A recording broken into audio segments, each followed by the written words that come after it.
church. Men will do that. Men will, if it's in a man, they're supposed to be the pastor, not you. So you have to really watch them. That spirit is very independent. I can do it on my own. I can do it better than you. That pride, that superior. Yes, sir. I had a person tell me that, Sister Liz, from the church. Yes. That I shouldn't have been the pastor, that he should have been the pastor. Oh, yes. I did. Oh, yeah. Jesus. Yeah. How many I can here, vouch for that. That is how true. many here believe that Pastor Luna's supposed to be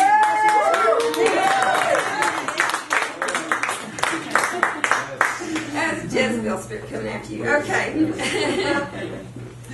He's trying to control that. Wasn't he? Oh, yeah. That's Didn't work, you're still a pastor. That's right.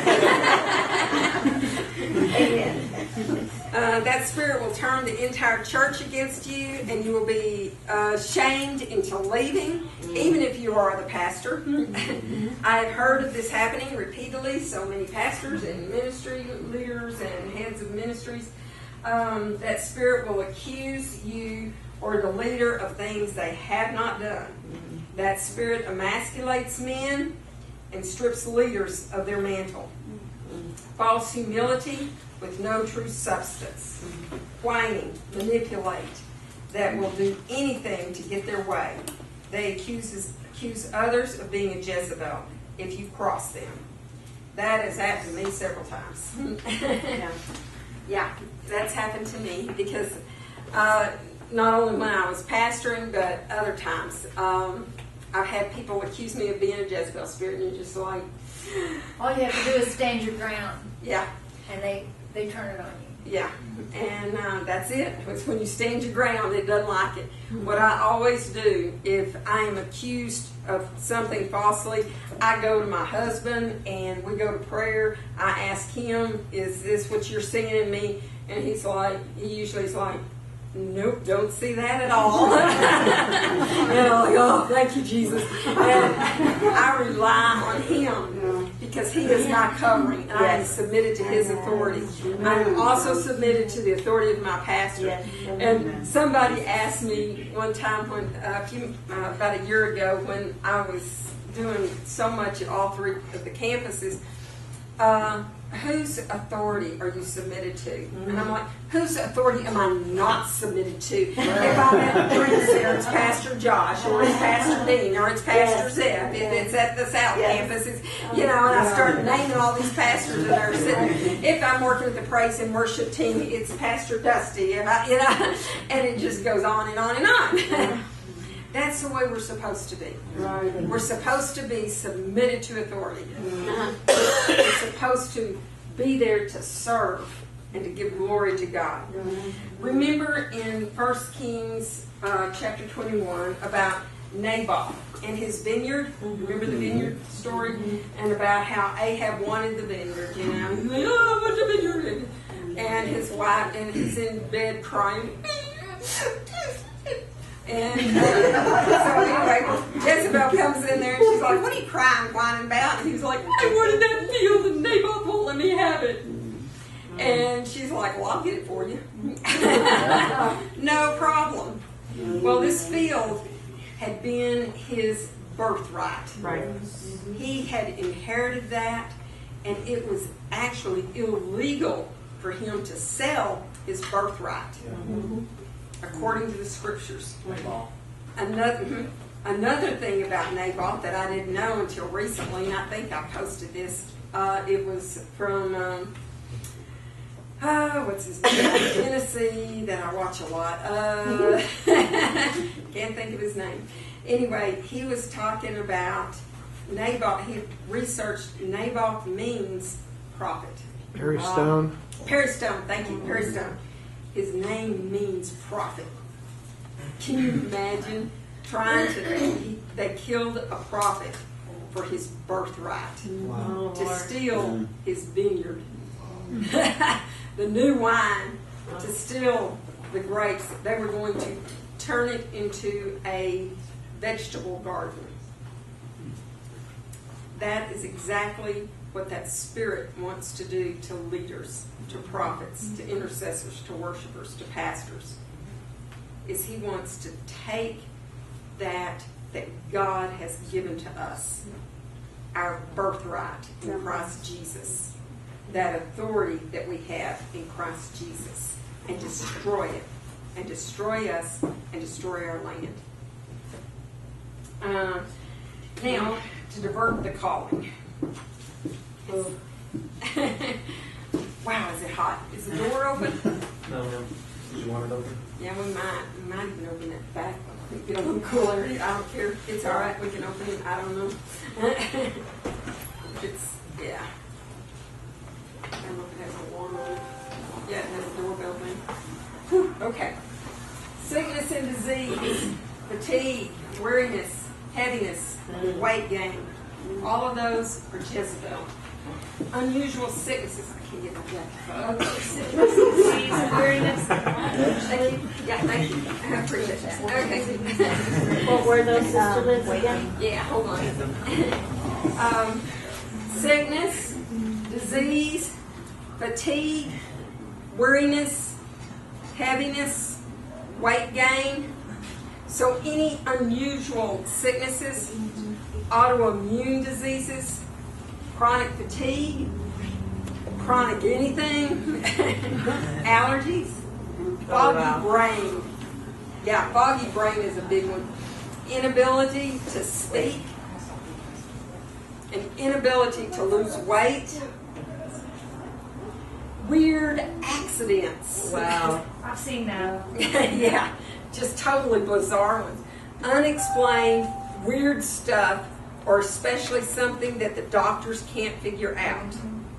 Even your car breaking down with no explanation. I have had more than I can count flats on Wednesday when I have been praying for the church and praying at the Dream Center. It is in front of Legacy. It's like, what do they do? Throw nails out there? I really thought that. I was over there recently, and I was walking to my car, and I found a piece of wire this long out in the parking lot.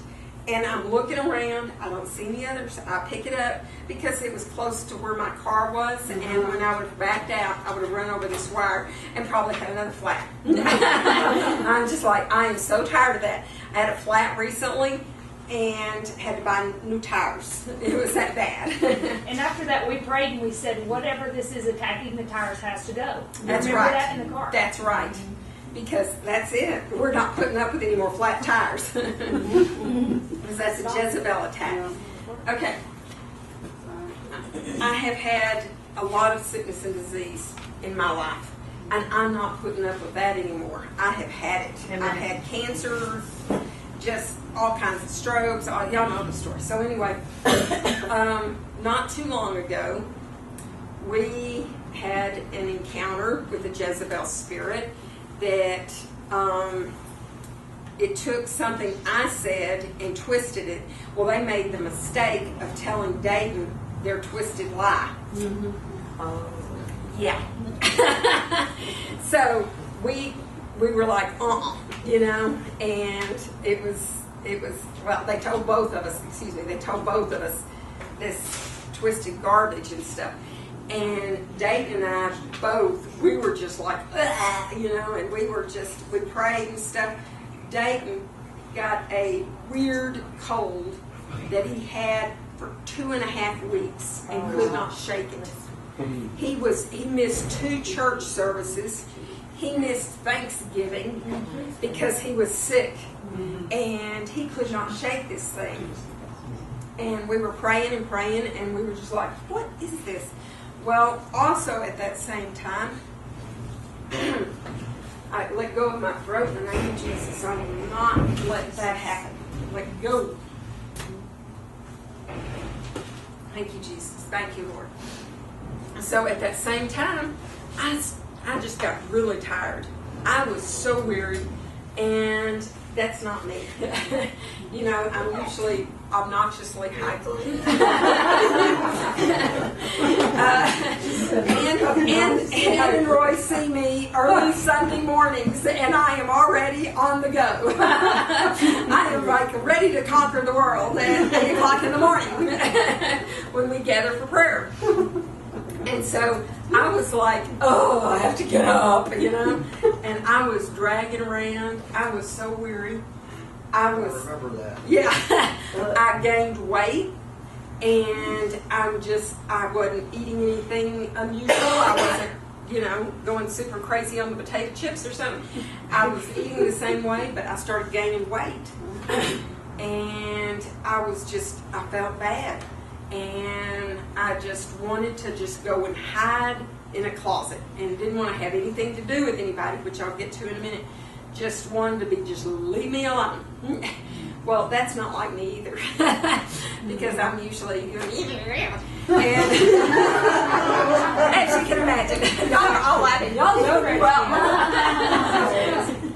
I also had severe brain fog. It was like I forgot everybody's name. I couldn't think of my own name. I'm really bad with names. I'm really, really bad with names.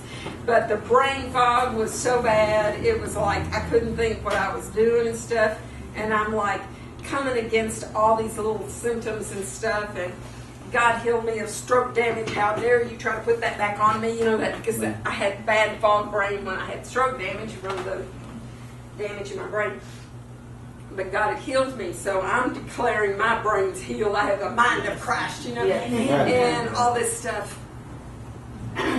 Well, that Jezebel spirit rose back up, and that's when they I said something that I didn't say to my husband, and so we were like, woo, you know. And then when I said something back to this person that don't allow Leviathan to twist my words, they came back to me, and one of the things they said is, I see you. Oh, wow. Anytime someone says, I see you, or I know you, I know what you're thinking, I know what's going on with you, that is a lie from the pit of hell. Right. That is a Jezebel spirit coming after you. And I was like, well, I was already trying to read stuff on Jezebel spirit and already listening to stuff, and I'm like, oh, Jezebel spirit. So we started breaking it. Dayton got well. And all of the tiredness, the fatigue, the weariness, I had a couple of friends pray for me to break that weariness off of me. And when I stood up and said, no, Jezebel, you get off of me. You get away from me, and we're going to pray in a few minutes and break everything that has to do with Jezebel off and away from us. Okay. The thing that you need to look at when someone is talking to you, or some of this stuff's going on, or if you know, if you have a volunteer at the church and they're volunteering too much, like I do, check their motive. I have heard this said several times recently. The why is more important than the what. Yes. Why are they doing this? Yes, it's true. Why? They will promise you anything to impress. They will volunteer to do anything and everything, all the while with the wrong motive. When I was reading this, I asked God to examine my heart, because I volunteer a lot. And it goes to the why. Jesus wants us to be servants. And He's called us to be servants. Yes. And that's the only reason that I do it. I do it because I love people, and I feel like the Lord said, pray for people, pray for the churches, pray for the staff. Do, you know, get involved in this and that, and pray for them. And that's how it all started. You know, what I do for the praise and worship team, I pray for them. We had our Christmas party the other night.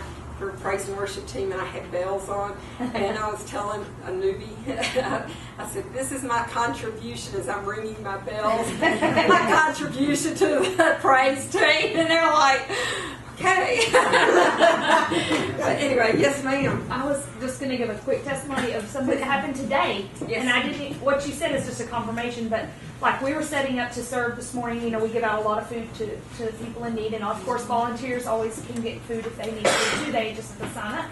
Yeah. Well, there's a new rule that they have to do it before 8 a.m. It's got to be between 7:40 and 8 if you're a volunteer. Mm-hmm. Well, a lady came at 8 because she's just always come at 8. For years, she's come at 8. And she always volunteers. And so she came at 8 and they said, oh, you can't get it because it's after 8. You know, it's be before 8. And she got really upset and she started like causing dissension with all the other volunteers. Like, I'm going to leave. And I immediately recognized, I'm like, this is a spirit of division. It's, you know, Yes. and I'm like, okay, so I went to the bathroom. I'm like, Lord, tell me what to say. Like, because I love this person and I know she's, you know, she's a good person, but she had lost her focus. Like the spirit was diverting her focus from, like, they're against me or they don't want to help me or, you know, and she was saying all these things and everybody could hear it. And I was like, okay, so I went in the bathroom and God specifically spoke to me and said, ask her why she's here. And I was like, well, that's a dumb question. You know, like, obviously she's here to do the volunteer. You know? But was she really there for that? Or was the spirit trying to tell her, you're here to get something? And so I just went in there and I said, why are we here? I said exactly what God told me to say. And the moment I said that, it broke that. And she was like, it instantly, like, changed it. And she's Yes. like, and I said, remember why we're here. Wow. And I walked off, and the whole thing just dissipated, like ended Thank you. immediately. Wow. And so that is a huge confirmation that I did hear God correctly, and that it did, and that was that spirit. Yeah. You know, Yeah, so it's probably just a Jezebel spirit that's kind of messing Trying with to everything, rear up. trying to cause trouble. You know, sometimes I think that we got to be careful because Jezebel will not hurt. They will use people momentarily. yes, Just like Yes. this lady probably is a fine lady, but she comes in and all of a sudden the Jezebel just makes her mad and she acts up and she doesn't even realize she's being used. like the So spirit we'll was go present, off. but it She'll wasn't walk like on she and be was. fine after Yeah, that. But yes. she will, but he accomplished his purpose if you hadn't got the word. That's right. So- The prophet hadn't gotten a word to dissipate that. It would have gone from bad to worse. Absolutely. So, To do unto others as you would like them to do unto you. Jezebel is all about her and appearances. That constant selfie of how wonderful I am, how beautiful I am, look what I accomplished. I'm talking about the motive behind it all. All about self for others. Okay, what time is it? Okay, oh good. All right. You know, what you just said is a real important key. And, yeah, I want to talk about that now before I read this next verse. When we encounter people that, you know, I may have a bad day someday and I may be getting snotty. I don't know. I try not to have those days, but I'm sure I get tacky or hateful or say something mean. Dayton gave us a thumb up, so yes, I do. If I'm having some feelings like that, I want to go to the Lord and say, why am I doing this, God? What is the motivation behind that anger or that fear or something? Because it could be a Jezebel spirit coming against me, and then I'm acting out. I'm lashing out. I'm behaving in an improper manner or an improper way. That's right. Being used. And so we need to be careful of that. We also need to be careful with other people that if we see them, if it's out of character, go to them. Talk to them. Make sure you go take 2 people with you, or 5 or 6, I don't know. Just in case it really is Jezebel is coming after you. But this is Jennifer LeClaire. she talks about there's 6 signs that Jezebel is directing attacks against you. And they are, you become fearful. So if suddenly you become fearful and you're usually not fearful, Jezebel. Number 2, you isolate yourself more. Both of those things happened when we were under Jezebel attack recently. Yes. Definition, you get so isolated, you go to church and then you get out there before anybody can even talk to you. Yes. Because you don't want to be hurt, you don't want to be maligned, you just don't want to do it, you just want to get out. Yeah. So watch yourself when you don't want to be friendly and open at church and speak to people, love on them, you just want to go and get out. That's a bad sign. That's right. That's right. Yep. Or if you don't want to talk to your family and it's Thanksgiving. Please, do I have to go over there and have Thanksgiving with everybody? I was really that way that day. I'm serious, and that's not usually me. He was wanting to go, and he couldn't go, and I was like, you want to trade? But anyway, you experience unreasonable exhaustion. If you're falling asleep, every time you sit down, if you can't keep your eyes open, if you're just tired, and you've gotten 8 hours of sleep and you're still exhausted, Jezebel has been after you. Your thoughts and dreams become sexually perverse. Wow. I was having thoughts they were just little popcorn thoughts like, oh, that man's cute. I don't have thoughts like that. I'm sorry, that's not me. I knew you rebuke that. Because that's the only man that I find good looking.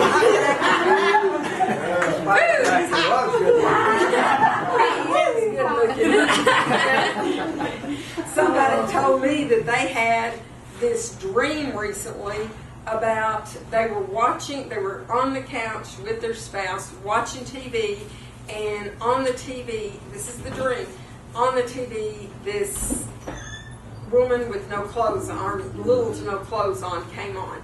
And anyway, it was a Jezebel, and she ended up fist fighting this Jezebel spirit that was after her and her husband. But anyway, I was like, yeah, you get them.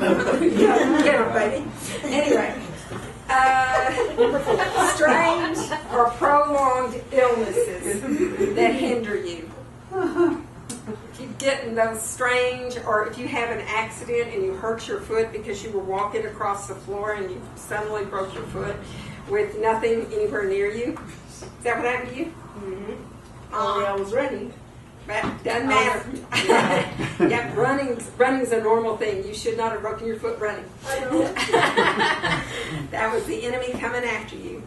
You experience freak accidents frequently. I have not had an accident in years. I hit a deer on the way to Buffalo Spring Pike. It messed up the front of my car. Like almost $2,500 worth of damage to the front of my car. Yeah. Hit a deer. Yeah, they can tear up a radiator. Yeah, it didn't do much damage. I saw the deer and I swerved and it just kind of got beside of it. But anyway, one thing she doesn't say, but I include this because this is a real key for me. Foggy thinking. That foggy thinking. It clouds your mind. That Jezebel spirit wants to cloud your thinking because that'll cloud your discernment. Yeah. It wants to shut down the discernment. If you're